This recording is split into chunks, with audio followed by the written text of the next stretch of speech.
Steve, I'll start with a very short and direct question. Did James Franklin deserve to be fired? Oh, yes, because it felt over. And I think overall he did a great job. He brought them from the abyss of the Sandusky scandal. Bill O'Brien was only there for a very short period, I believe 1 year. And he elevated that program. And the knock on him was that he could not beat the upper echelon teams in the Big Ten. We all know his record against the top 10 teams. The Cardinal sin was in a year where you were touted as a national championship contender to lose to a bad UCLA team and a bad Northwestern team. At this point, it just felt over. So if I'm Penn State, it's that old saying from Jeremy Foley, what must be done eventually should be done immediately. The other aspect of this, and I think it played a 20% role, the success Kirk Cignetti's having at Yes. Indiana.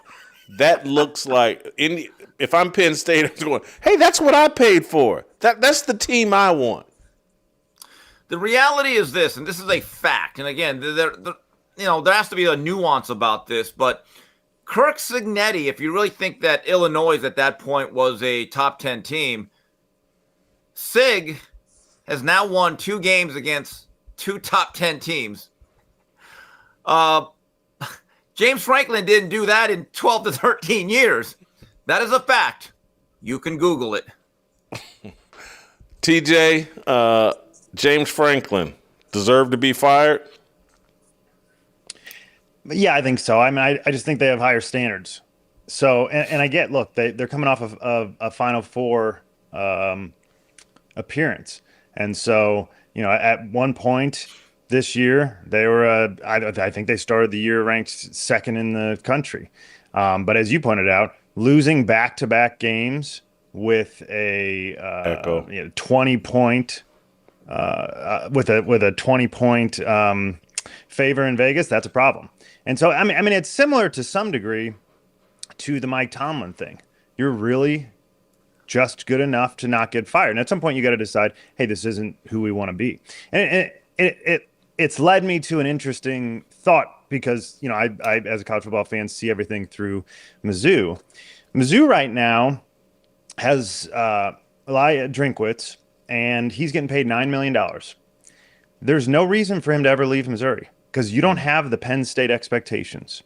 And so if you look at, I have him in front of me, USA Today just came out with him last week.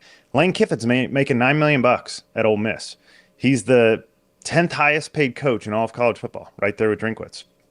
Why would these guys ever leave the mid-tier? And so I actually think it's going to be harder. Like that I'm arguing against my point of saying, yes, they should fire him because I think we're entering an era where it's going to be harder to pull just anybody. For years, you could pull the guys from Missouri. For years, you could pull the guys from the middle tier, or lower tier groups.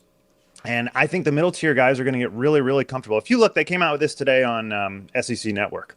Since NIL started, if you go back to 2020, the average SEC point differential, the victory margin of victory, was almost 19 points.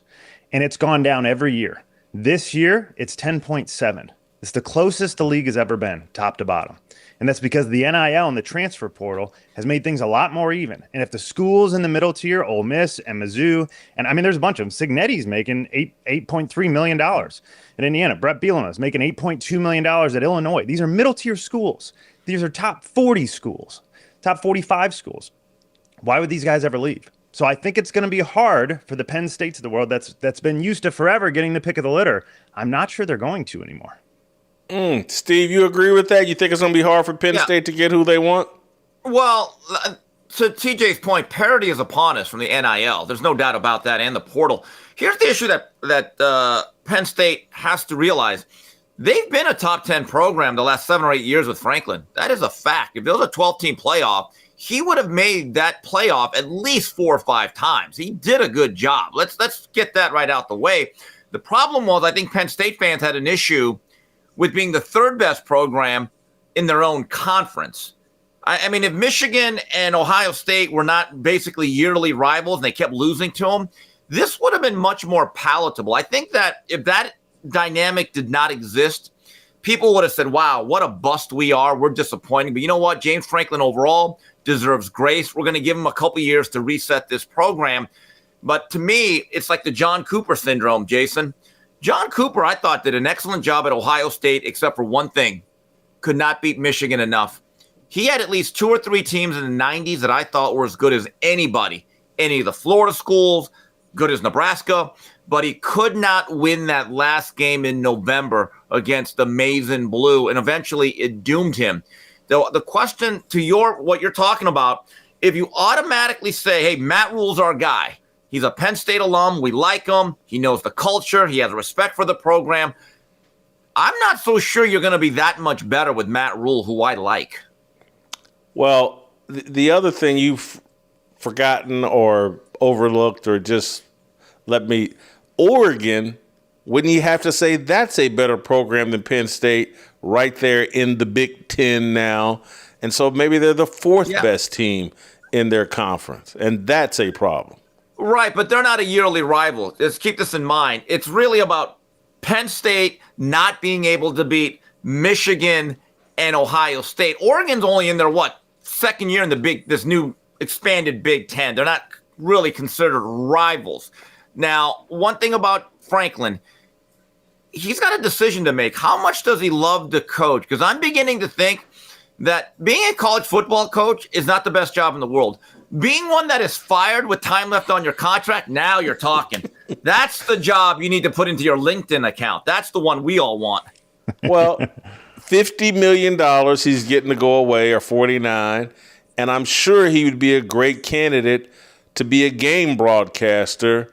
You know, he's not going to get on the game day set or anything like that, but he could be a high-profile broadcaster. And so I think James Franklin, attaching it to what I was talking about earlier, I think he's going to be an NFL head coaching candidate because Really? I think that I think that these NFL assistants, they keep trying this and they're not having much success as it relates to the black NFL assistant coaches.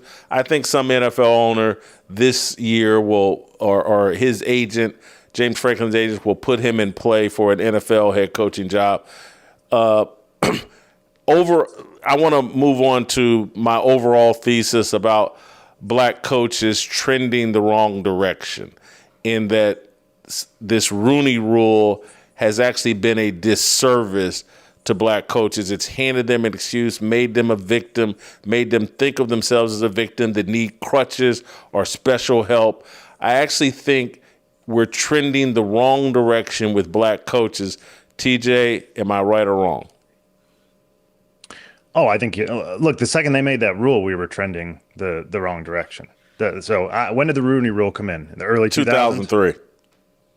Okay. And so, yes, from that moment on, and I was 13, so I didn't put a lot of thought into it in 2003. But since I've been paying attention to it, I thought it was crazy. And I think I've stuck with this since the moment I put any thought into it. It's kind of humiliating for everybody involved to say, yeah, you know, we got our guy, but we're going to bring you in here just to say you got an interview because that's the rules. I mean, it is a stupid, it's foolish. It's bad for everybody involved. And obviously it's not working. You know, there's no success to point to. The success, as you always say, comes from fighting through what's difficult, not being handed jobs because of your color. And so, you know, the NFL was into DEI way before everybody else. They just weren't ready to fully commit to it, because if they were, they would have said, you got to hire a black coach. We got to have at least, 25% black coaches. They didn't go all the way there. But they've been leading the way with DEI. So yes, I totally agree with you. And to be totally honest with you, and it's not a popular position, I care nothing about how many black head coaches there are in the league. Nothing. I don't care if there are 0. It's just irrelevant to me. I don't care how many Chinese or white or anybody. I care about good coaches. That's it. I want interesting coaches that give us something to talk about, that make the league more fun. I don't have this, what's everybody else seemingly has, this idea that we need to push for these certain people to get more jobs. I don't care. It's not interesting to me. I don't think it's American. It's certainly not a meritocracy. I think it's irrelevant. And so who are we serving here with this, the Rooney Rule and this constant focus on black coaches? Because the other thing the players are very aware of, like, hey, man, that check that Pat Mahomes gets is bigger than all the coaches in the National Football League. And there's a bunch of us. Kyler Murray, who hasn't even had much success, he gets a fatter check than any of these coaches. And that everybody's worried, how can I get in position to get a fat check like that? And they couldn't care less what color the coach is. This is a media-driven, people that really don't know football, and a handful of former players, particularly players that, you know, that are older and didn't make all the money the players make now. They're into the Rooney Rule because they want an opportunity that perhaps they didn't fully earn. If you